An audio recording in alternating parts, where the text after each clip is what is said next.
Bismillahirrahmanirrahim. Assalamualaikum warahmatullahi wabarakatuh. Perkenalkan, nama saya Sandi Kapri Rambe dengan NIM 2011020012. Mata kuliah Pendekatan Sejarah Politik.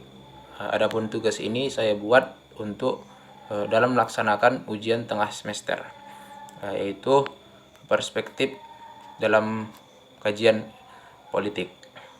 Dalam lintasan sejarah Islam adalah sebuah keniscayaan adanya campur tangan politik dalam penyelenggaraan pendidikan Islam. Sejak masa Rasulullah SAW sampai pada perkembangan pendidikan Islam kontemporer.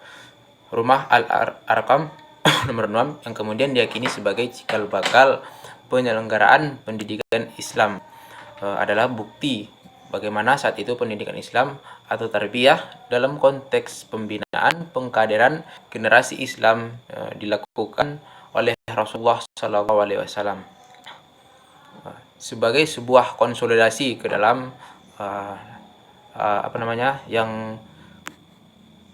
konsolidasi yang ataupun yang disebut sekarang campur tangan propaganda atau misi kenabian. Pada hakikatnya juga merupakan sebuah politis untuk membentuk sebuah kekuatan baru pada masa itu, sebagai wujud perlawanan terhadap otoritas orang kafir yang saat itu tengah berkuasa. Pada murid awal yang digemblang oleh Nabi adalah orang-orang pilihan yang diharapkan dapat memberi kontribusi positif bagi perkembangan Islam pada tahapan-tahapan berikutnya. Di samping itu juga secara sosiologis Nabi belum diakui sebagai kepala negara, bahkan kaum kafir berupaya hendak membunuhnya. Ia masih belum mempunyai posisi yang kuat untuk berhadapan secara langsung kekuatan tirani yang berkuasa saat itu. Di sisi lain, ada sebuah analisa yang menarik dikemukakan oleh Philip Hitti. Ia berusaha membuat analisa mengapa Nabi SAW diutus di Mekah, yakni dalam rangka mengatasi penyimpangan akidah dan akhlak yang selanjutnya berdampak terjadinya praktek perdagangan yang bersifat kapitalis.